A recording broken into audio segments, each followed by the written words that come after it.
Hi friends, welcome back to our channel. ఈ రోజు మన కిచెన్ లో బ్రేక్ఫాస్ట్ చేయడానికి దోశ పిండి అవసరం లేదండి. మన ఇంట్లో సేమియా ఉంటే చాలు, అప్పటికప్పుడు ఈజీగా క్రిస్పీగా దోశలను ఎలా చేయాలో చూపించబోతున్నానండి. ఇందులో ఎలాంటి పిండి పప్పులు అవసరం ఉండదండి. టేస్ట్ అయితే చాలా చాలా బాగుంటుంది. ఇలా చేసి పెడితే 1-4 తింటారండి, అంత టేస్టీగా ఉంటుంది. దానికి కాంబినేషన్ గా ఒక మంచి చట్నీ రెసిపీ కూడా చూపిస్తున్నానండి. ఈ దోశ చట్నీ కాంబినేషన్ అయితే భలే రుచిగా ఉంటుందండి. ఒక్కసారి ఇలా చేసి పెడితే మళ్ళీ మళ్ళీ కావాలంటారండి, అంత రుచిగా చాలా బాగుంటాయి. మరి ఏమాత్రం ఆలస్యం చేయకుండా సేమియాతో టేస్టీగా దోశను ఎలా చేయాలో చూద్దామండి. ముందుగా ఇక్కడ నేను ఒక కప్పు సేమియా తీసుకున్నానండి. మీరు గ్లాస్ కప్పు గిన్నె దేంతో అయినా తీసుకోవచ్చు. స్టవ్ మీద ప్యాన్ పెట్టుకొని కప్పు సేమియా వేసుకొని లో ఫ్లేమ్ లో మంచిగా వేయించుకోవాలండి. ఒక 3-4 నిమిషాల పాటు ఇలా కలుపుతూ వేయించుకోవాలండి. ఆయిల్ ఏమి వేయకుండా వేయించుకోవాలి.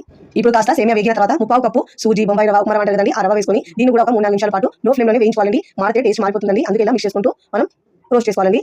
ఇలా బాగా రోస్ట్ చేసుకున్న తర్వాత ఇప్పుడు స్టవ్ ఆఫ్ చేసుకొని పూర్తిగా చల్లారించుకోవాలండి. పూర్తిగా చల్లారిన తర్వాత మనం వీటిని గ్రైండ్ చేసుకోవాలి. ఇక నేను పూర్తిగా చల్లారిన తర్వాత మిక్సీ జార్లో వేసుకోవాలి.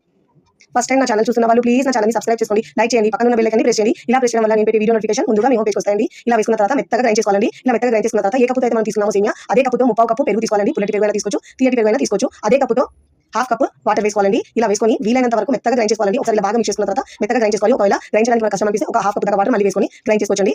ఇక్కడ నేను 1/2 కప్ వాటర్ ఇంత వేసుకొని మెత్తగా గ్రైండ్ చేసుకున్నాము. ఎంత మెత్తగా గ్రైండ్ చేసుకుంటే దోశ అంత బాగుంటుంది. ఇలా మెత్తగా గ్రైండ్ చేసుకున్న తర్వాత ఈ పిండిని మనం మిక్సింగ్ బౌల్లోకి వేసుకోవాలి.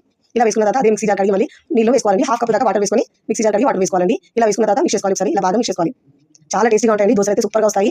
పిండిని మరీ పచ్చగా కాకుండా మన దోశ పిండి ఎలా ఉంటుందో బ్యాటర్ అదే విధంగా కన్సిస్టెన్సీ ఉండేటట్టు చూసుకోవాలండి. ఇప్పుడు ఇలా బాగా మిక్స్ చేసుకోవాలి.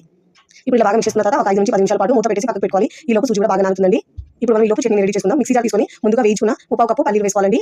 ఇప్పుడు దీంట్లో 2 టేబుల్ స్పూన్ దాకా పుట్నాల పప్పు చట్నీ పప్పు ఉంటుంది కదండి, 2 టేబుల్ స్పూన్ దాకా వేసుకోవాలి. ఇప్పుడు దీంట్లో పచ్చిమిరపకాయలు టేస్ట్ బట్టి యాడ్ చేసుకోండి, 2-3 దాకా తుంచి వేసుకోవాలి. ఇప్పుడు దీంట్లో కరివేపాకు ఒక 10-15 దాకా 20 దాకా వేసుకోవచ్చండి. ఇప్పుడు దీంట్లో కొద్దిగా వాటర్ వేసుకొని మెత్తగా గ్రైండ్ చేసుకోవాలి. ఈ చట్నీలో కరివేపాకు వేసుకోవడం వల్ల టేస్ట్ బాగుంటుంది. ఇలా గ్రైండ్ చేసుకున్న తర్వాత ఈ చట్నీ మనం బౌల్లోకి వేసుకోవాలండి. ఇలా వేసుకున్న తర్వాత ఇప్పుడు దీంట్లో రుచికి సరిపోయినంత ఉప్పు వేసుకోవాలండి. ఉప్పు కారం టేస్ట్ బట్టి యాడ్ చేసుకోండి. ఇప్పుడు ఒకసారి ఇలా బాగా మిక్స్ చేసుకోవాలి. ఈ చట్నీ ఇడ్లీ దోశ దీనిలో కూడా సూపర్ టేస్టీగా ఉంటుంది. రెగ్యులర్ గా మనం ఎలా పప్పు పెట్టుకుంటామో అదే విధంగా పెట్టుకోవాలండి. 1 టీ స్పూన్ ఆయిల్ వేసుకొని ఆవాలు, జీలకర్ర, కరివేపాకు ఇంకా మినపప్పు వేసుకొని 1 టీ స్పూన్ దాకా ఇలా వేయించుకున్న తర్వాత పప్పును వేసుకోవాలండి. చాలా టేస్టీగా ఉంటుంది ఈ చట్నీ అయితే. దోశలో, ఇడ్లీలో, ఉప్మాలో దేనిలో కూడా చాలా బాగుంటుంది.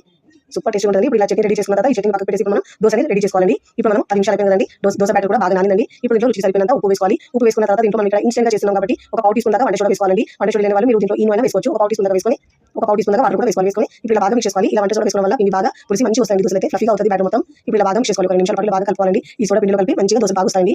చూడండి కన్సిస్టెన్సీ వీడియో చూపించిన విధంగా ఇలా ఉండాలి. ఇప్పుడు స్టవ్ మీద పెనం పెట్టుకొని ముందుగా వేడి చేసుకున్న తర్వాత స్టవ్ ని సిమ్ లో ఉంచేసి ఇలా వాటర్ చిలకరించి టిష్యూ పేపర్ లేదంటే క్లాత్ బాగా తుడుచుకోవాలండి. తుడుచుకున్న తర్వాత స్టవ్ ని సిమ్ లో ఉంచి ఇప్పుడు దీని మీద మనం దోశ వేసుకోవాలండి. 2 గరిటెల పిండి వేసుకొని మీకు వీలైనంత పల్చగా స్ప్రెడ్ చేసుకోవాలండి. ఒకవేళ మీకు క్రిస్పీ దోశ కావాలంటే పల్చగా వేసుకోవాలి. ఎంత కావాలంటే అంత పల్చగా వస్తాయండి. మీకు సెట్ దోశలాగా మెత్త కావాలంటే మెత్తగా వేసుకోవచ్చండి, మీ ఇష్టం. చూడండి వేసుకున్న తర్వాత మంటను మీడియం టు హై ఫ్లేమ్ లో మంటను అడ్జస్ట్ చేసుకుంటూ పైన పిండి తడి ఆరిన తర్వాత ఒక 1/2 టీ స్పూన్ దాకా ఆయిల్ వేసుకొని మంచి గోల్డెన్ కలర్ వచ్చే దోశను కాల్చుకొని మీకు నచ్చిన విధంగా ఫోల్డ్ చేసుకొని ప్లేట్లోకి తీసుకోవాలండి. చాలా చాలా టేస్టీగా ఉంటాయండి దోశలు అయితే. ఇప్పుడు ఇలా ఫోల్డ్ చేసుకొని ప్లేట్లోకి తీసుకోవాలి. చూస్తుంటే సూపర్ టేస్టీ ఉంటాయండి. చూస్తుంటే ఎప్పుడు తినాలనిపిస్తాయి, అంత బాగుంటాయండి.